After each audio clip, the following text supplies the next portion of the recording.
Muy buenos días, damas y caballeros, amigas y amigos de este lado y de Allende de los Mares. Bienvenido a este su programa Periodismo y Sociedad en Televisión, porque recuerde que Periodismo y Sociedad también está en la página web.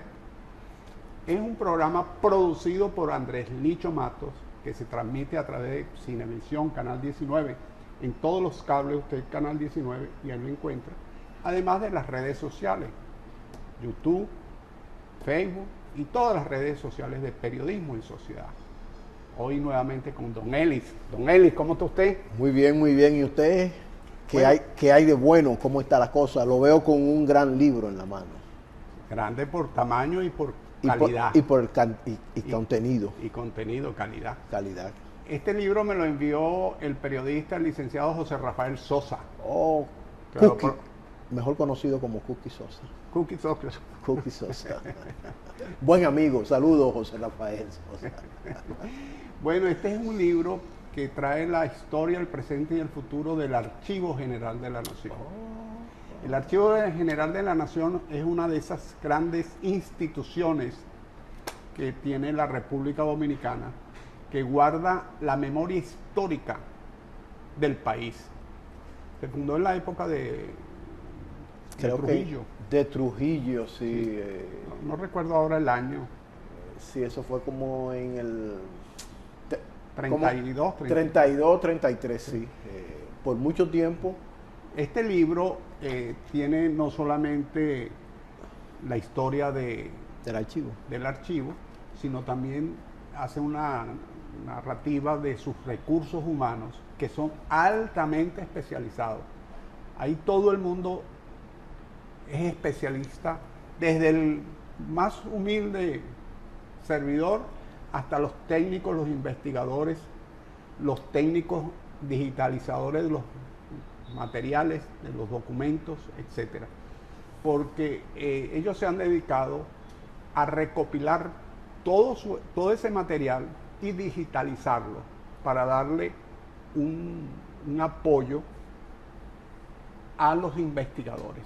Usted como historiador pide una cita allí, le asigna un cubículo, le dan las normas que debe tener. Hay que cumplir con el archivo, sí. Sí, que hay que cumplir, porque si va a Sí. manipular algún documento original, Tiene que tiene que tener mucho cuidado, guantes, etcétera. Y si no, si está digitalizado, excelente.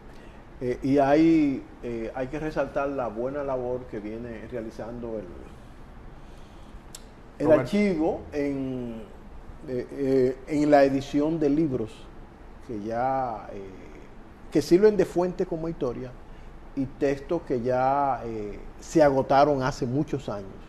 Pues el archivo tiene un programa de publicación de esos textos que también enriquecen la bibliografía nacional y le permiten a historiadores, porque son textos, libros que tienen informaciones de primera mano, y le permiten a los historiadores, a los investigadores, realizar esa labor de investigación.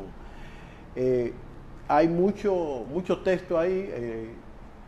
Yo he visitado el archivo, he consultado el fondo Editorial. El fondo presidencial, que es el archivo de la historia del Palacio Nacional, de todas las actividades del Palacio Nacional desde que se fundó.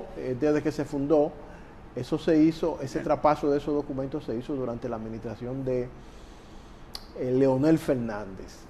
Muchos de esos archivos, hay una queja de parte de historiadores y de investigadores que dicen que el archivo referente a la seguridad nacional, o sea, a investigaciones sobre hechos que tenían que ver con la seguridad nacional durante todo ese trayecto, fue enviado en varios furgones al Ministerio de Defensa. Uno no sabe por qué eso ocurre. Ya hay muchos, esos son documentos históricos, a pesar de que es probable que hayan algún descendiente de esa familia afectada, pero son documentos históricos ya, que deben de ser abiertos, abiertos para que la gente los consulte No entiendo por qué todavía en este país no se cumple esa ley de, ¿cómo se dice?, de abrir esa fuente informativa. Pero déjeme explicarle algo. Los Estados Unidos, por ejemplo, vamos a tomar como referencia, ellos, hay una cantidad de documentos que le dicen... prescriben a los 20 años. Sí, a los 20, a los 50, a los 75 años. Son abiertos, son desclasificados. Desclasificados, esa es la palabra. Incluso los desclasifican incluso parcialmente. Hay documentos que, como tú no tienes acceso al documento original, ese documento lo desclasifican, pero tachan quizás nombres, tachan algunos datos para que no tenga acceso el público a esos datos. Por razones X, por razones de Estado, vamos a llamar. Tú sabes que en las razones de Estado sirve para todo. No, es que eso es por razones de Estado. Seguridad de Estado. Seguridad de Entonces, Estado. Pero indiscutiblemente, sea por una u otra vía, esto es un símbolo de continuidad de Estado, porque todos los gobiernos le han dado apoyo a esta institución y le han dado fuerza y vigor para ofrecerle al país un excelente servicio. Ahí lo dirige el profesor Roberto Casá.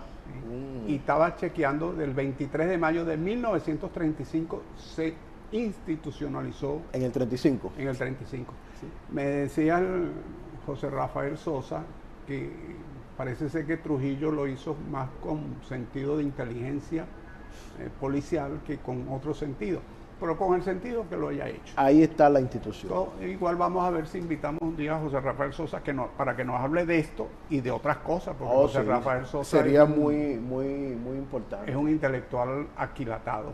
Mire, don Isidro, ahora que estamos hablando de museo y en sentido general de cultura, hoy a partir de las 10 de la mañana, los curadores de arte Ana Agelán y Amable López Meléndez tienen un tour guiado y explicativo en el Museo de Arte Modernos, explicándole a quienes asistan toda la historia de la plástica dominicana de este siglo, final del siglo pasado, hasta el día de hoy. Es una actividad muy importante y que yo entiendo que debe ser respaldada, porque las artes plásticas son muy importantes en la expresión de la cultura nacional, del ethos nacional, de ese espíritu que debe tener cada pueblo. Así que yo invito a todos, a los que puedan asistir hoy a las 10 de la mañana, a esa visita guiada del arte, de las artes plásticas en el país. Ojalá que acudan muchos estudiantes ahora que creo que estamos de vacaciones. Usted sabe que ser curador de arte en República Dominicana es casi un apostolado. Es casi un apostolado. Sí.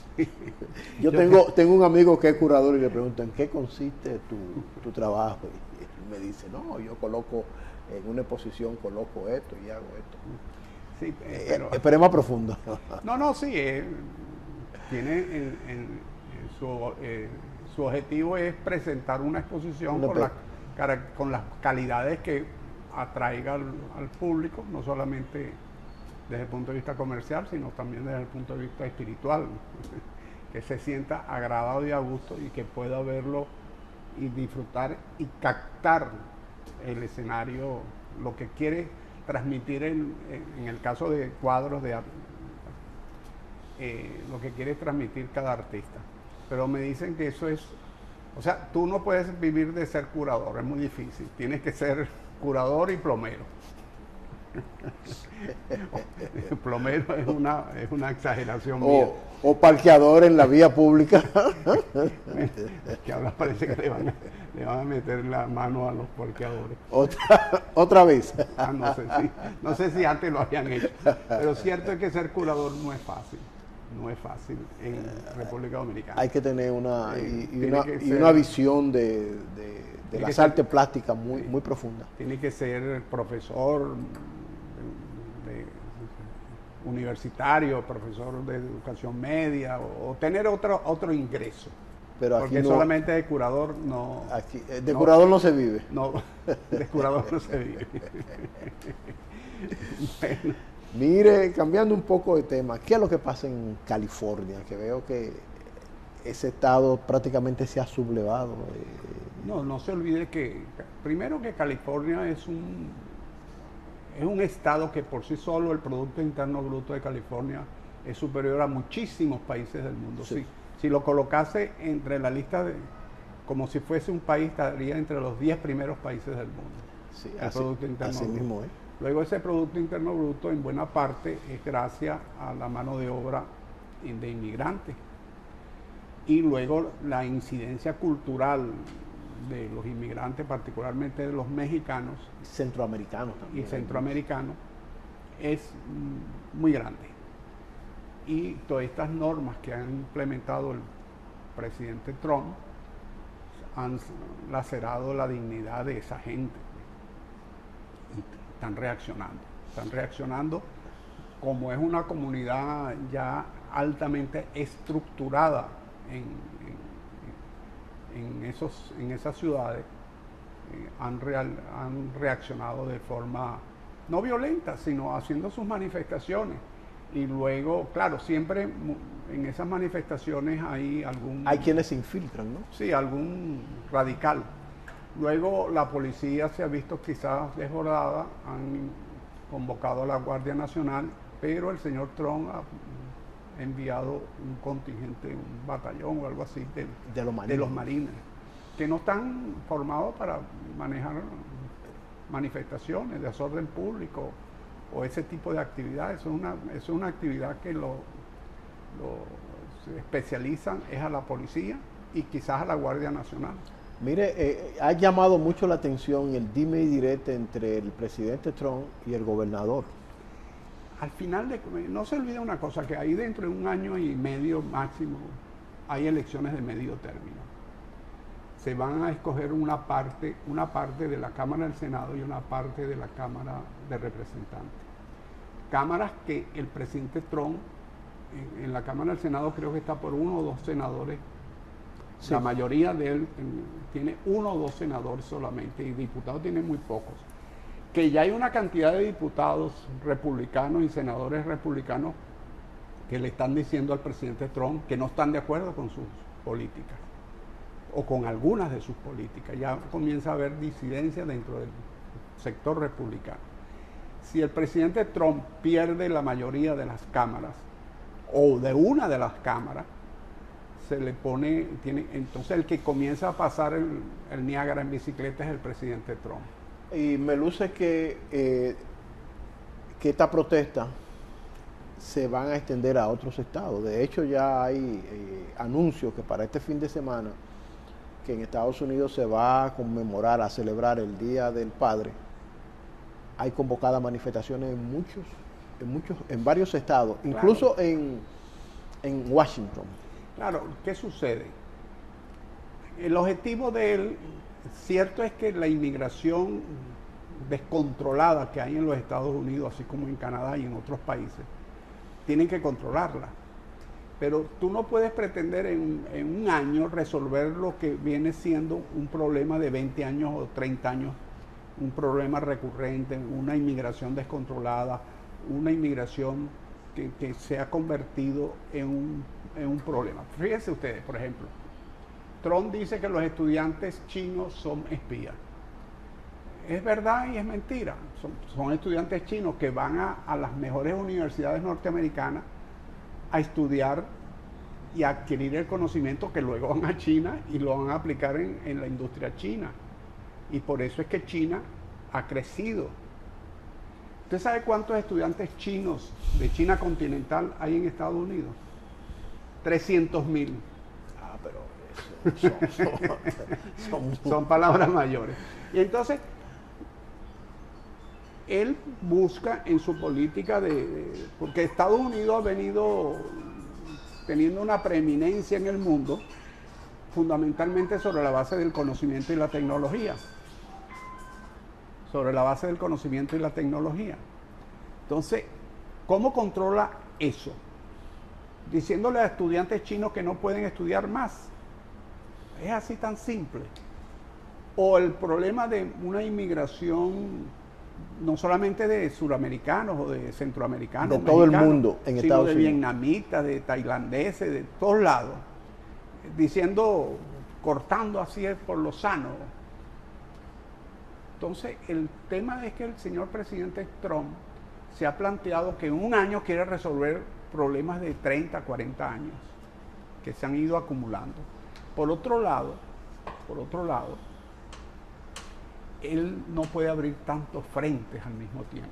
Cierto que él ganó con un eslogan a lo interno de recuperar los valores norteamericanos que realmente se vienen perdiendo. Pero se vienen perdiendo no por la inmigración, sino por no saber adaptar la inmigración a la cultura norteamericana, de no abrirle los canales de asimilación a la cultura norteamericana y permitir los guetos. Y por otro lado, por abrir, porque la droga se consume en los Estados Unidos, se consume aquí en todos lados, pero el gran consumidor, el gran comprador de droga es los Estados Unidos. Y ese es el otro gran problema que tiene la sociedad norteamericana, el consumo de droga. Entonces, a lo interno tiene esos dos temas, y a lo externo el tema económico. ¿Cuál es su principal adversario afuera? China. Entonces él tenía que haber buscado alianzas con Europa, haber alianzas con Rusia, alianzas con la India, alianzas con Hispanoamérica para enfrentar económicamente a China. No pelearse con Europa, con Rusia, con la India, con Hispanoamérica y con la China al mismo tiempo. En política tú no puedes abrir tantos frentes al mismo tiempo. Me luce que esta postura de Trump pudiera constituirse en algún respaldo a la política anti-inmigrante de otros países. Por ejemplo, aquí en República Dominicana, que hay el caso de una inmigración haitiana desbordada. Anteriormente, en la administración demócrata, objetaban la postura que asumían las autoridades dominicanas para controlar eso. Se diría como que los demócratas hubieran querido que esto fuera puerta abierta para que entre cualquiera, para que haya un traspaso, una transposición de término de Haití hacia que fuera un solo país sin que frontera. Fuera un solo país sin frontera, porque también eso contribuye a que a bajar la presión en Estados Unidos, que están cerca por la vía de la Yola. Estados Unidos ha recibido muchos migrantes haitianos. Entonces, eso pudiera traducirse en un apoyo, porque si pudiera alegarse que si Trump tiene esa política antimigratoria, bueno, pues los demás países pudieran asumir esa misma postura y tienen una justificación. Es que lo que sucede es que cuando tú haces políticas públicas pensando en elecciones y las presentas en blanco y negro, y no es así, la sociedad son escalas de grises. Muchas tonalidades. Muchas tonalidades. Por ejemplo, la política inmigratoria de República Dominicana. Entonces, no, fuera los haitianos. Tú sabes que eso no es verdad.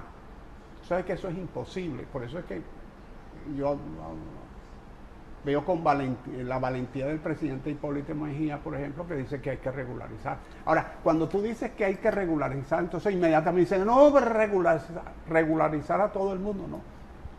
El proceso de regularización tiene que ser ordenado y organizado. Ordenado porque lo primero va primero, lo segundo, tercero, y organizado significa los del sector turismo, lo del sector agrícola, construcción, del sector agrícola, etcétera. Involucrar esos sectores y hacer una regularización ordenada y organizada. Pero eso conlleva trabajo. Y eso conlleva pérdida de intereses, o sea, afecta a intereses, porque a muchos empleadores les gustaría que esa mano de obra fuera ilegal, porque con ello evaden el fisco, evaden la seguridad social. Sí, pero fíjate, ahí se está diciendo que el país viene en declive en la producción de banano. Sí. Que la exportación. Y una de las causas que dicen, yo no sé si es verdad o mentira, pero una de las causas que aducen es la carencia de mano de obra haitiana.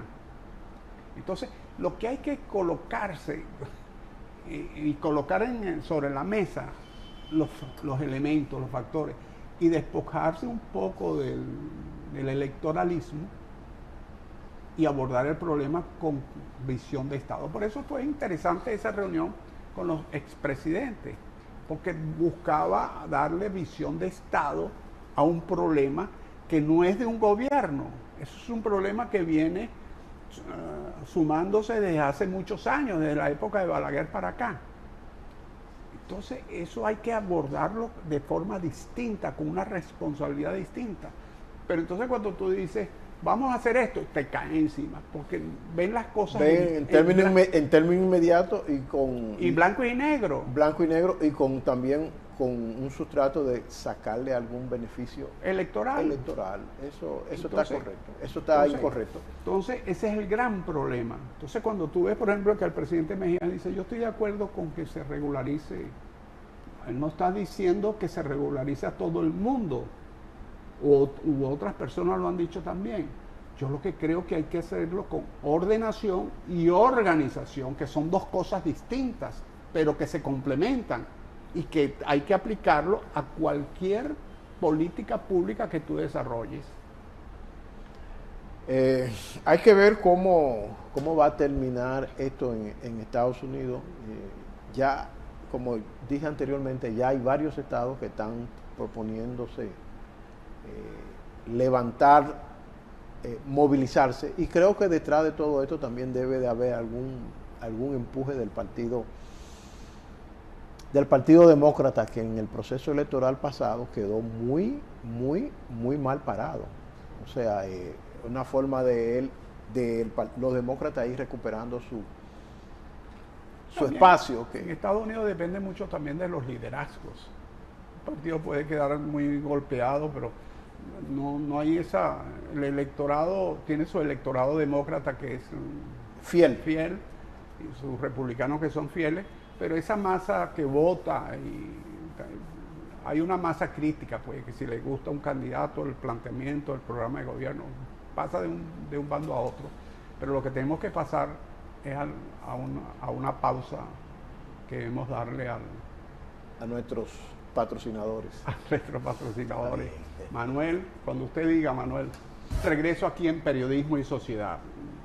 Estamos viendo, realmente en Sudamérica las cosas se están complicando, don Eli.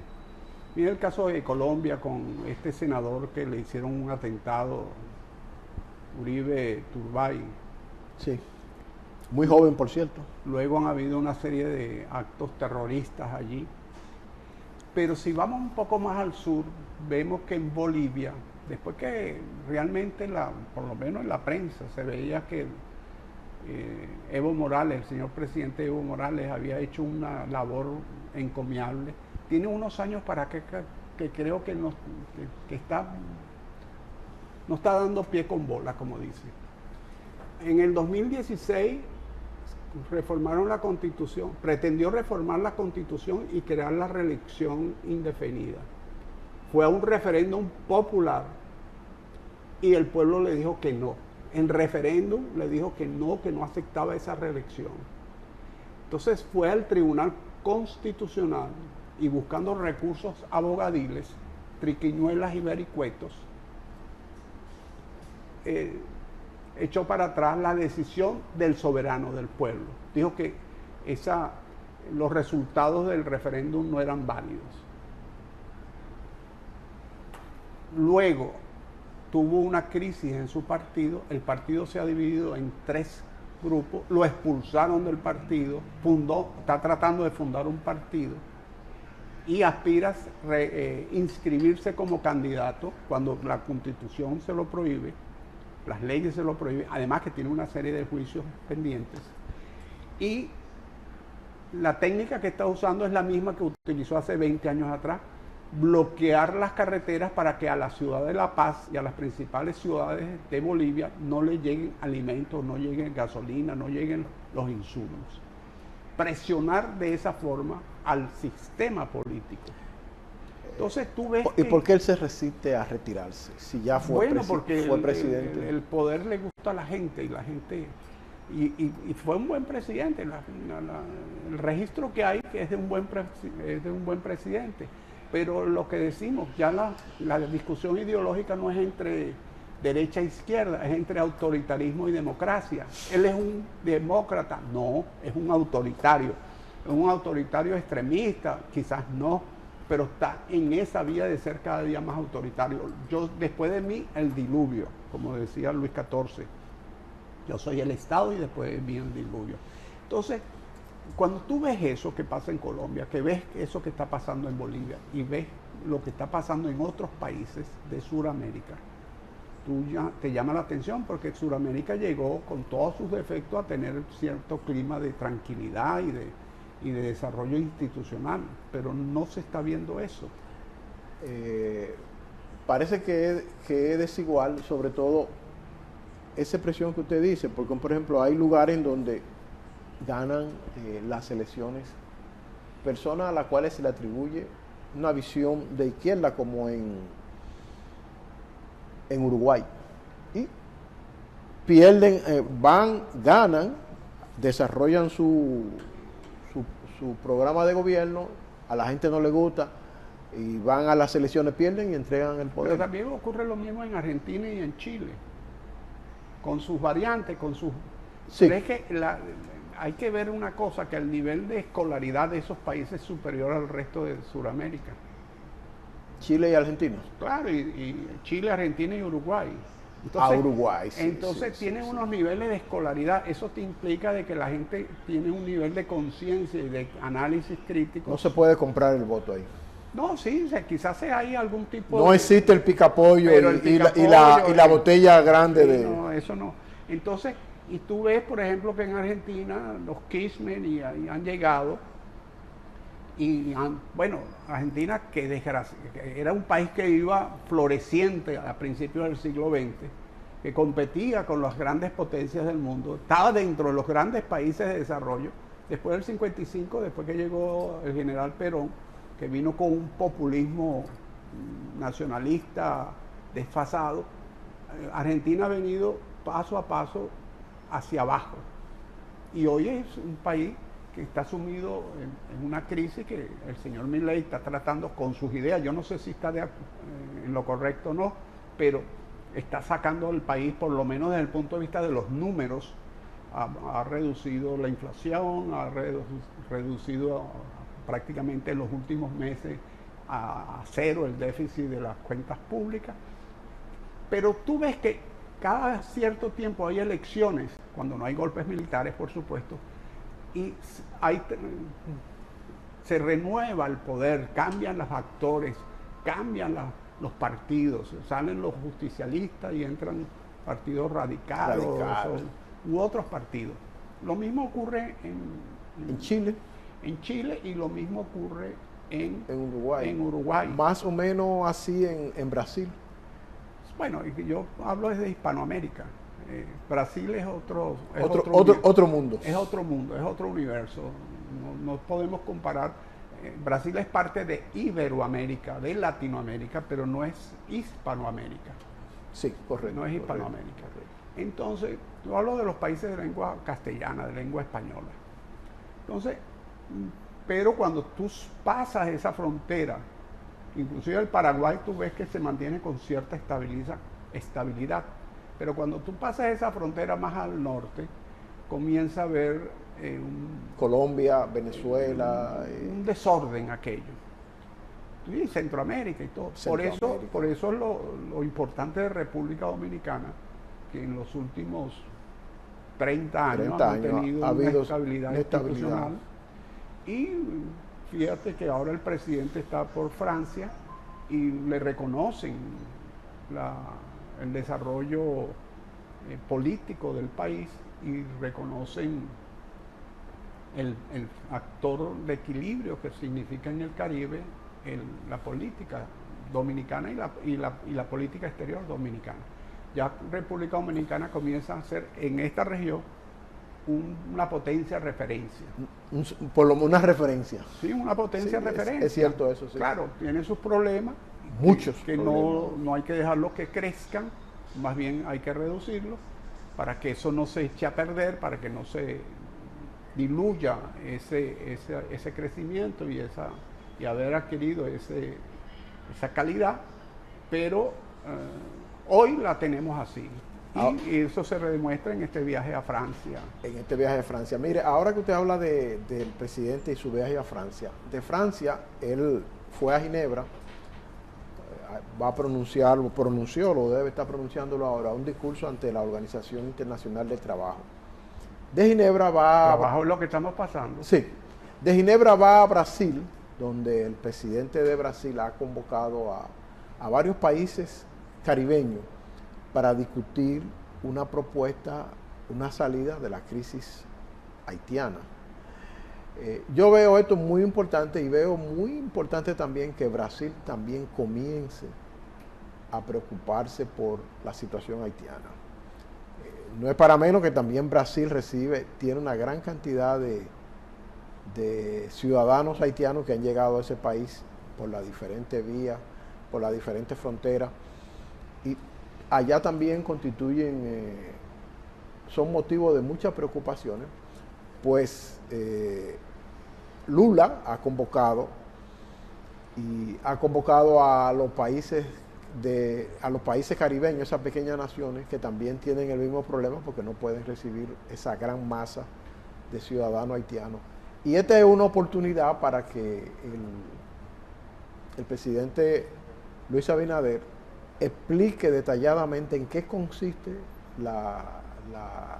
su política, su visión en relación a la migración haitiana, porque también los dominicanos hemos recibido muchas críticas de parte de países, de esas pequeñas naciones caribeñas, que entienden que la isla debe de ser como explicó, como dijo un ciudadano. ¿Y por qué no unifican San Martín, que tiene dos países? San Martín y Francia y Holanda. Y Holanda, ¿por qué no? Pues no unifican aquello, van a unificar. Entonces sí, ven con cierta... y en esto las autoridades dominicanas tienen sus razones en el sentido de que se quiere descargar parte de la crisis haitiana en República Dominicana. Yo no discuto la intención de Brasil en ese sentido, pero Brasil, independientemente de los gobiernos que tienen, ha mantenido una política exterior más o menos coherente. La varió un poco con Bolsonaro, particularmente con el tema del medio ambiente, pero con el resto de los temas Brasil se ha mantenido, inclusive con Bolsonaro, en una misma línea. Una de las virtudes para los brasileños es su coherencia en política internacional. Y fíjense que Brasil siempre ha tenido una vocación universal. Su bandera que tiene, el globo terráqueo. Y orden y progreso. O sea, no está que Dios, patria, libertad, no. Orden y progreso. Entonces... es una gran nación, Brasil. Es una gran nación. Entonces, ¿qué sucede con toda esta política de Trump? Que le está dejando espacio, resquicio a los demás. Francia dice, me voy a meter en el sistema de transporte colectivo de la ciudad de Santo Domingo. Primero se habló del 100% de inversión, ahora del 85%, pero se va a meter Francia. Se va a meter Francia. Se va a meter aquí. China, ni se diga, se ha metido por todos estos lados. Y Brasil, que tiene una influencia sobre Iberoamérica en general y de esta parte de la América meridional, del Caribe y meridional, de Sudamérica, ve que el Producto Interno Bruto de toda la región del Caribe está creciendo y que hay una oportunidad de negocio. No te olvides que Brasil es una potencia industrial con todas las de la ley. Esos aviones que cruzan el Atlántico, los Embraer, los compran las líneas aéreas internacionales europeas. Los fabrican en convenios con Francia, con España, con Alemania, sí, pero los fabrican en Brasil. Tienen la tecnología, el conocimiento. Claro, entonces Brasil es una potencia, se ha metido en los BRICS, con Rusia, China, Sudáfrica, etcétera. es una potencia y ve el espacio que se le está abriendo y convoca a los países caribeños, ¿no? A los países caribeños. Pero es que acaba de tener una reunión con Mercosur y Europa y están a punto de firmar convenios entre Mercosur y Europa. Mercosur es una potencia económica desde el punto de vista Esta visión que usted dice de Brasil, ¿es una visión de la élite gobernante o es una visión que viene impuesta por Lula? No, eso viene de hace... Que tiene una visión... No, eso viene de hace 50 o 60 años. Que no se pierde con la dictadura que ha tenido. No, todo lo contrario, eso lo han fortalecido más. La han fortalecido. Porque con la dictadura se impone a rajatabla políticas industriales, etcétera. No te olvides que Brasil incluso participó en la Segunda Guerra Mundial, con pilotos y aviones. Y combatieron en Europa, los brasileros. No te olvides que Brasil dirigió la MINUSTAH aquí en Haití. En Haití, sí. Y así sucesivamente. Brasil es un país, tiene una relación con África que no la tiene ningún país de Hispanoamérica, sobre todo con las excolonias portuguesas de África, con Angola y otra serie de países, con Marruecos, con toda la África, sobre todo con la cara atlántica de África. Entonces Brasil es un país que ha ido poco a poco creciendo con una visión ecuménica.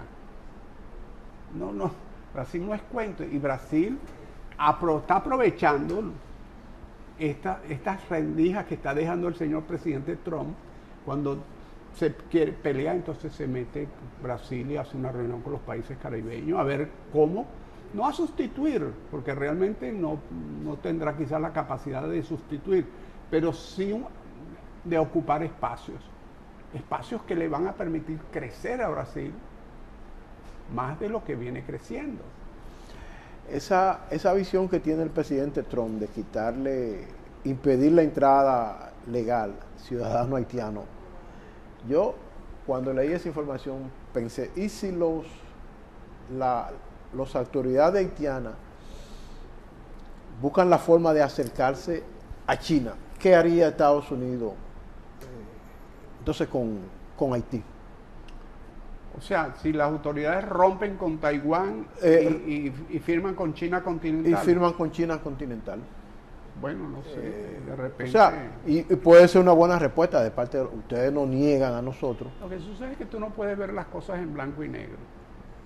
Hay que ver cuál es el grado de penetración de no del gobierno americano, sino de la industria y del comercio americano en Haití. Por todo devastado que está, allí hay una realidad.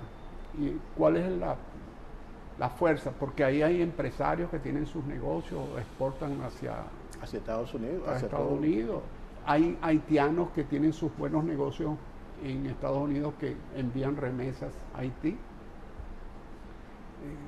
Eso de China y de todas esas cosas, imagínate que nos coloquen un impuesto especial a las remesas y nos suban los aranceles a las exportaciones de zona franca y le coloquen un impuesto a los turistas que vienen para República Dominicana, todo desde los Estados Unidos, que nos reduzcan en un 50% todos esos ingresos, que eso con una orden ejecutiva prácticamente en 24 horas ocurre. ¿Qué pasaría? Entonces, lo mismo es en Haití. Lo mismo en Haití, en su nivel más bajo, etcétera. Pero lo mismo. Entonces, realmente la esfera de influencia de Estados Unidos en otros países es muy grande. Muy grande. Luego la tecnología. Ponte tú que se te dañen unos equipos y tú tengas que traer la pieza de los Estados Unidos. Porque quizás el 80% o el 90% de las piezas vienen de China y son perfectas y trabajan. Pero ahí el 10% que viene de los Estados Unidos. De Estados Unidos. Por ejemplo, ¿cuál es el gran problema de China continental? El problema de los semiconductores. ¿Quién es el gran productor en el mundo de semiconductores? Taiwán. Taiwán. ¿Y por qué China quiere montarle la mano a Taiwán? Por soberanía, por todo ese discurso patriotero. No, por la tecnología que tiene Taiwán. Que no la tenía Hong Kong. Hong Kong era un gran centro financiero. Un gran centro financiero. Pero no era un centro de tecnología. Pero Taiwán sí. Fíjate que yo a la larga pienso que puede haber un nivel de acercamiento entre China continental y Taiwán. Pero es que yo leía... Lo tienen, o sea, muchos capitales taiwaneses están en China. Y muchos capitales chinos están. Entonces, pero fíjate, en la visita que hizo Donald Trump a Arabia Saudita y a esos países, ya no están haciendo señas de que... Una pausa. No. Vamos a ir a una pausa, Manuel. Sí. Bueno, vamos a ir a una pausa y le hablamos luego de Arabia Saudita. Correcto. Bueno, hemos llegado al final de este espacio. Mañana seguimos hablando de Brasil y Arabia Saudita. Se nos quedaron varios temas en el tintero, pero mañana tendremos más oportunidades. Así que, amigos televidentes, gracias por mantenerse en sintonía con este espacio Periodismo y Sociedad, y mañana será otro día.